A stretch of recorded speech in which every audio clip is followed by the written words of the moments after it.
네, 가장 관심을 끄는 이슈에 대해 집중 분석해보는 라이브 이슈 시간입니다. 국제암대학원 대학교 암관리정책학과 명승건 교수 나와주셨습니다. 안녕하십니까? 네, 안녕하십니까? 네, 류 기자님, 첫 번째 키워드 전해주시죠. 네, 첫 번째 키워드 전해드리겠습니다. 매일 격리 대상자를 발표해 관리한다고 하지만 이 방역망의 그물은 너무 성긴 모양입니다. 16일 발생한 151, 152, 154번 환자 3명은 관리 대상에 포함되어 있지 않은 사람들이었습니다. 허점투성이의 관리 체계에 국민들의 불안은 커지기만 하는데요. 짚어보도록 하겠습니다. 네.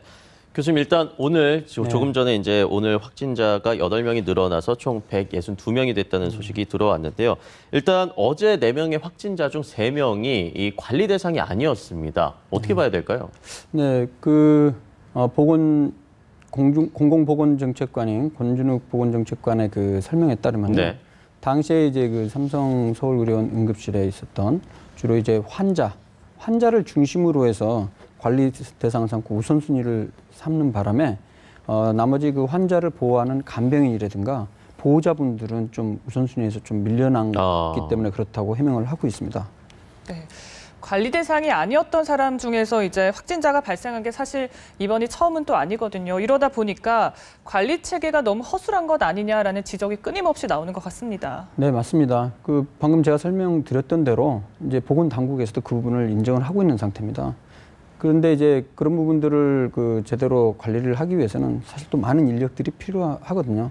그러다 보니까 이제 먼저 최우선 순위로 인력이 좀 없다 보니까 환자 중심으로 해서 관리를 한정을 하다 보니까 네. 이런 상황까지 발생한 것 같고요. 네. 지금부터라도 늦지 않았기 때문에 그 전에 그 동선을 전부 다 좀 파악을 해서 그 당시에 응급실을 방문했던 사람들을 전부 다 다시 한번 관리를 다시 한번 하는 것들이 필요할 것 같습니다. 네.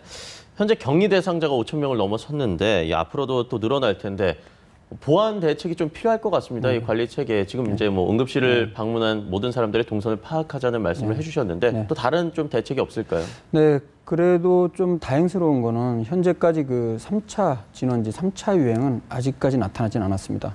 주로 지금 계속해서 최근 들어서 5명, 4명, 그다음에 오늘 이제 8명 좀 늘긴 했지만은 대부분 그 이전에 2차 진원지였던 삼성서울병원 그쪽 네, 맞습니다. 사람들이 많이 늘어나고 있는데요. 오늘도 이제 추가 감염자가 5명인 삼성서울병원에서 나왔습니다. 그렇기 때문에 다시 한번 그 삼성의료원 지금 이제 부분 폐쇄도 하긴 했지만은 기존에 그 27일에서 28일 사이에 응급실에 방문했던 사람들뿐만이 아니고 응급실 주변에 있는 외래부터 해서 전부 다 다시 한번 CCTV를 다시 한번 분석한다든가 해서 철저하게 좀 관리 대상을 좀 확실하게 늘렸으면 좋겠습니다. 네, 지금 저희가 계속해서 이 관리 체계에 대해서 얘기를 하고 있는데 현재 들어온 소식에 의하면 격리자가 922명이 급증해서 지금 현재 6,508명이 됐습니다. 6,000명을 넘겨섰네요. 네, 그럴 수밖에 없는 게 지금 삼성서울병원에 워낙 유동인군들이 많습니다. 근데 아까 말씀드렸던 대로 초반에는 이제 가장 가능성 있는 그 응급실 주변에 있는 사람들만 하다 보니까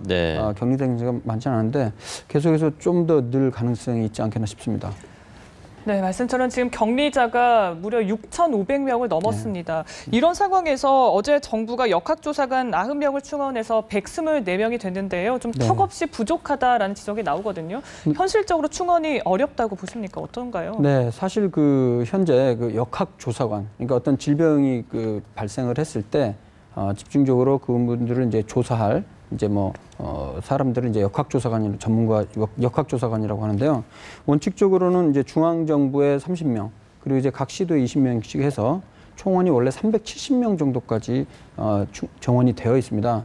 그러나 현재 우리나라에서는 34명의 역학조사관이 없어서요. 10%도 안 되는 상황이거든요. 네. 그래서 사실 이 부분은 그전부터 좀 계속 문제제기가 되어 왔던 부분인데 예를 들어서 미국의 질병관리본부 CDC 같은 경우에는 매년 한 80명 정도씩 역학조사관을 정식으로 채용을 하고 있습니다. 그리고 지금 현재 대략 한 2,000명 정도의 역학조사관이 있거든요.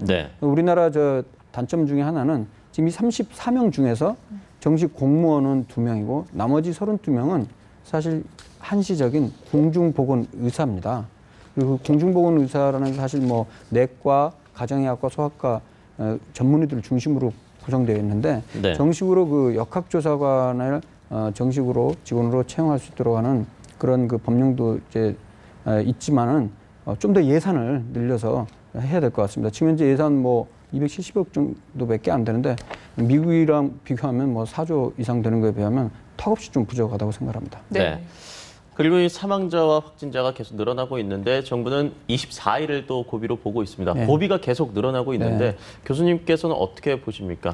지금 이제 뭐 이렇게 예측하는 고비라는 말은 네. 이제 그 가장 최근에 발생했던 환자들 중에서 특히 그 많은 사람들 확진 전에 많은 수의 사람과 접촉한 경우에 네. 이른바 슈퍼 스프레드, 그러니까 슈퍼 전파자가 될 가능성 있는 사람을 중심으로 해서 그 사람의 그 최대 잠복기를 고려해서 이 날짜를 지금 현재 추정을 하고 있는데요. 네. 24일 말고도 최장은 한 26일 이후까지도 지금 최대 잠복기가 다른 환자의 경우에 될 수 있기 때문에 현재로서는 그런 그 잠복기를 근거로 해서 추정을 하고 있는 상황입니다. 그렇지만은 또 이제 또 다른 사람에 접촉한 사람들이 또 발견이 될 경우에는 이 최대 잠복기라는 건 또 계속 늘어날 가능성도 배제는 못하겠습니다. 네. 계속해서 다음 키워드를 좀 짚어주시죠. 네, 메르스 주 감염 경로가 병원으로 밝혀지면서 병원을 찾는 외래 환자의 수가 큰 폭으로 줄었습니다. 몸이 불편해도 병원을 가는 대신 편의점에서 상비약을 구입하는 것으로 대신하는 사람 또한 많다고 하는데요. 병원 방문이 메르스 감염의 위험과 동의어로 받아들여지는 상황, 안심하고 병원을 찾을 수 있는 방법은 없는지 짚어보도록 하겠습니다. 네. 방금 설명을 해주셨는데 이 병원에 아파도 네. 못 가는 분들이 요즘 꽤 있는 것 같습니다. 어떻게 해야 될까요? 참 이 부분이 참 저도 그 해결하기 참 어려운 부분인데요. 네. 저도 지금 외래 그 환자 수가 한 30% 한 5, 60% 이상이 줄었습니다. 네. 대략 한 30% 정도만 외래 방문을 하고 있는데요. 일단은 뭐 그 다니는 병원이 메르스 확진이나 거쳐간 병원이 아니라면 그렇게까지 큰 불안을 가지실 필요는 없고요. 네네. 그 필요한 약이 필요하고 또 진료가 필요한 경우에는 일단은 뭐 마스크를 장착을 하고 기침을 하는 사람들은 가까이 접촉하지 않는 그런 일반적인 수칙을 지키면서 네. 필요한 경우에는 진료를 좀 받는 게 필요할 것 같습니다. 네, 그래서 일반 환자들이 좀 안심하고 병원을 이용할 수 있도록 국민안심병원이 운영이 된다고 하는데요. 이게 좀 정확히 어떻게 운영이 되는지 설명 부탁드립니다. 네. 그 안심병원이라는 개념은요. 예를 들어서 메르스 환자가 없는 병원 그런 개념은 아니고요. 네. 지금 그 병원 자체는 일반 환자와 그다음에 중증 호흡기 증상이 있는 질환자를 따로 나눠서 관리하는 병원을 이야기합니다. 네. 자발적으로 그 안심병원 등록을 받고 있는데요. 그러니까 이를테면 맨 처음에 만약에 열이 나고 호흡기 증상이 있는 경우에 메르스가 의심되는 경우에는 바로 진료 자체를 처음부터 일반 그 외래랑 같이 중복이 되지 않게 따로 외래를 보고 그래서 진료를 하고 입원할 때까지 완전히 격리를 하면서 일반 환자와는 전혀 다른 경로로서 분리해서 진료하는 그런 병원들이 이제 안심병원이라고 규정을 하고 있습니다. 그래서 현재 10일에 87개 병원이 신청을 했었고요. 네. 15일에 추가적으로 74개 병원이 추가가 돼서 현재 161개 병원이 안심병원으로 등록이 되어 있습니다. 네, 그런데도 불구하고 그 불안하다 하시는 분들이 계시는 게 능동감시자가 이 안심병원을 찾는 경우도 있다고 하더라고요. 네. 좀 더 엄격한 관리가 필요한 게 아닌가라는 목소리가 나옵니다. 능동감시자라는 말은 사실은 이제 자가격리가 아니고 네. 증상이 있는 경우에는 병원을 찾아오라 이런 말이거든요. 그래서 뭐 그런 증상이 있는 경우는 기본적으로는 메르스 핫라인에 신고를 해서 보건소 방침을 따르는 게 가장 중요하고요. 네. 그렇지 않은 경우에는 이런 안심병원을 찾아서 간다면 좀 더 그런 그 일반 환자에게 전염될 위험들은 좀 최소화될 수 있지 않을까 싶습니다. 그러나 가장 중요한 네. 거는 핫라인에 전화를 해서 보건소의 방침을 따르는 게 가장 좋습니다. 네. 그럼 능동감시자가 그 병원을 찾는 게 사실상 문제나 걱정할 필요는 없다는 말씀이신가요? 글쎄요, 사실은 뭐 가능하다면 능동감시자의 경우에는 뭐 안심병원을 따로 찾아가라 그렇게 얘기할 수는 없을 것 같고요. 기본적으로는 보건소 방침을 따르는 게 가장 좋을 것 같습니다. 네, 그렇습니다. 그리고 이 지자체별로 요즘 방역 소독도 이제 실시하고 있는데 이게 뭐 큰 의미가 없다 이런 얘기도 있는데 어떤 겁니까? 네, 사실 뭐 이 소독 약이란 게 이제 차염소산이라고 해서 염소를 기반으로 한 이제 네네. 산성분인데 이게 이제 살균 효과, 특히 이제 바이러스에 대해서 어느 정도 효과가 있는 것으로는 알려져 있기 때문에 세계보건기구에서도 이러한 방역 소독에 대해서 어느 정도 권고를 하고 있는 상태입니다. 그러나 그 효과가 정말 얼마나 있을지는 뭐 사실 아직까지 확실하지는 않은 상황이고요. 그러나 우리가 할 수 있는 한 범위 내에서 여러 가지 대책들을 강구하는 것은 어느 정도 필요하지 않을까 생각합니다. 네. 네. 굳이 뭐 소독하는 걸 가지고 뭐 보여주기 행정이라고 비판할 이유는 없는 거네요. 아, 네, 그렇죠. 그리고 그 방역 자체는 지금 이 메르스뿐만이 아니고 네. 또 다른 여러 가지 감염병들의 위험성을 좀 차단할 수 있는 네. 방법 중에 하나이기 때문에 굳이 그런 부분에 대해서 뭐 비난하거나 그럴 필요는 없지 않을까 생각합니다. 네, 알겠습니다. 계속해서 마지막 키워드 알아보겠습니다. 현미나 권가루, 마늘, 파프리카, 대한영양사협회와 한국식품커뮤니케이션 포럼이 선정한 면역력을 높여주는 식품들입니다. 메르스에 대한 특별한 치료법이 없는 상황, 대신 면역력 강화에 관심이 쏠리고 있는데요. 면역력을 키우고 메르스에서 우리 몸을 지킬 수 있는 방법들을 알아보도록 하겠습니다. 네. 요즘 이 치료법도 없고 또 바이러스 감염이다 보니까 아무래도 사람들이 면역력에 굉장히 관심이 많아졌습니다. 뭐 면역력을 강화시키는 생활 습관 어떤 게 있을까요? 일단 잠을 많이 자야 되겠죠? 네, 아주 잘 알고 계십니다. 맞습니다. 일단 충분한 수면을 취해야지 우리의 몸은 다른 세균이나 바이러스 같은 이물질이 우리 몸에 들어왔을 때 이에 싸우는 능력들이 최대화 될 수가 있습니다. 네. 면역이란 말 자체가 그 말이거든요. 외부에서 이물질이 우리 몸에 쳐들어왔을 때 싸울 수 있는 능력을 면역이라고 합니다. 그래서 이제 충분한 수면을 취해 주시고 그다음에 규칙적인 운동 당연히 중요하고요. 과로는 당연히 면역력을 떨어뜨릴 수가 있습니다. 일시적으로. 네네. 그리고 과도한 음주도 마찬가지고요. 네. 네. 그리고 또 그런 얘기가 있었습니다. 이제 메르스가 한참 사태가 시작될 때 면역력을 강화하고자 운동을 좀 해야 되겠다 해서 운동을 심하게 하면 오히려 면역력을 약화시킨다는 얘기가 있던데. 네, 그렇죠. 그리고 이제 뭐 이 면역력 강화가 단기간에 2, 3일 내로 이렇게 면역력이 강화되고 그런 개념은 아닙니다. 네. 평상시에 운동을 꾸준히 하고 올바른 생활 수칙을 평상시 몸에 배는 것이 면역력을 키우는 가장 중요한 방법이 되겠습니다. 네, 그리고 최근 들어서 건강식품도 판매가 굉장히 늘었다고 하는데요. 이게 실질적으로 좀 효과가 있는지 궁금한데요. 결론적으로 말씀드리면 현재로서는 그 임상적 근거는 불충분하거나 없습니다. 네. 네. 근데 일부 또 우리 SNS나 인터넷 상에서 일부 교수, 기초의학, 뭐 예를 들어서 미생물학과 혹은 의대, 해부학 교실 이런 기초의학 교수 이름으로 뭐 비타민 C를 고용량으로 먹으면 메르스 예방에 도움이 될 수도 있다 이렇게 얘기를 하고 있는데요. 사실 그 부분은 비타민 C 자체가 항산화 기능이라든가 항염증, 항바이러스에 대한 실험 연구나 동물 실험을 통한 이론이나 가설 수준에 불과합니다. 현재 사람을 대상으로 해서는 그것은 입증된 바는 없거든요. 오히려 고용량 비타민 C를 먹는 경우에는 하루에 1000mg 이상 먹는 경우에는요. 위장 장애, 복통설사나 그다음에 이제 만성으로 계속 먹게 되면 신장의 결석 위험성이 높아지기 때문에 네. 세계보건기구에서는 1000mg 이상은 먹지 말라고 되어 있습니다. 예. 참고로 우리나라 사람들의 비타민C 권장 섭취량은 100mg이거든요. 남성은 97mg, 여성은 한 101, 102mg 먹고 있기 때문에 별로 모자라지가 않습니다. 음식을 통해서 충분히 섭취할 수 있기 때문에 굳이 비타민C를 약의 보충제 형태로 먹을 필요 없고요.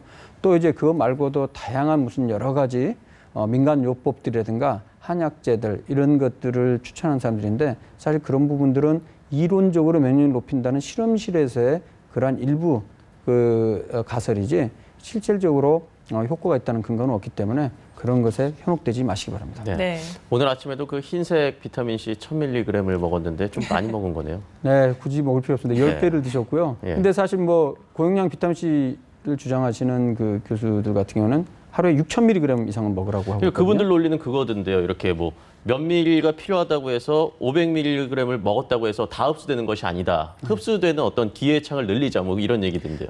네, 그건 당연하게도요. 1000mg 이상을 복용을 하게 되면 네. 반만 흡수되고 반은 대변으로 빠져나가고요. 예. 만약에 6000mg이나 1000mg 먹게 되면 20%밖에 흡수가 안 됩니다. 그럼 그렇다고 해서 계속 용량을 늘려야 되냐? 근데 그렇게 먹는다 하더라도 우리 몸에 들어온 그 비타민 C가 건강에 도움이 된다는 근거는 없습니다. 근데 대개 이런 주장들이 저 같은 경우는 이제 환자를 보고 임상 의사가 아닙니까? 근데 임상 의사가 아닌 기초 의학 하시는 분들 중에 아주 일부에서 그냥 이론적인 부분, 실험실적인 그런 결과들만 갖고 너무 침소봉대해 갖고 일반화시키면서 적용하는 경향이 있는데요. 그런 부분들은 우리 시청자 여러분들이 좀 흔들리지 않았으면 좋겠습니다. 네. 네. 그 지금까지 좀 예방 방법, 이제 손 씻기 그리고 뭐 네. 손 소독제 사용이나 마스크 착용 말고 또 있을까요? 네, 사실은 뭐 아주 특별한 예방법은 없습니다. 현재로서는 가장 중요한 게 손을 자주 씻는 건데요. 그렇죠. 이 말은 너무 당연하다고 생각할지 모르겠지만 실제 평소에 손을 자주 씻는 사람들은 병에 잘 안 걸린다는 그런 보고도 있거든요. 네네. 왜 그러냐면 이제 사실은 이런 바이러스에 의한 감염 질환들은 감기를 포함해서 뭐 이전에 사스나 메르스도 바이러스를 씻겨내는 효과가 있기 때문에 손을 씻을 때도 잠시 5초, 10초 쓰는 게 아니고 최소한 20초에서 30초 정도 씻는 것들이 분명히 도움이 되는 것으로 알려져 있기 때문에 자주 손 씻는 거 충분히 아무리 강조해도 지나치지 않겠습니다. 네. 어떤 일상적인 습관들이 중요하다 이런 말씀을 해주셨는데 뿐만 아니라 최근 들어서 그 과도한 불안감이 오히려 해가 되는 경우가 있는 것 같습니다. 요즘 우리나라에서 그 정신적인 피로도도 굉장한 것 같거든요. 좀 건강하게 일상생활을 좀 즐길 수 있는 그런 방법들에 대해서도 조언을 좀 해주실까요? 네, 지금 뭐 메르스 때문에 여러 가지 무슨 행사라든가 그다음에 야외 활동들이 많이 취소가 되고 있는데요.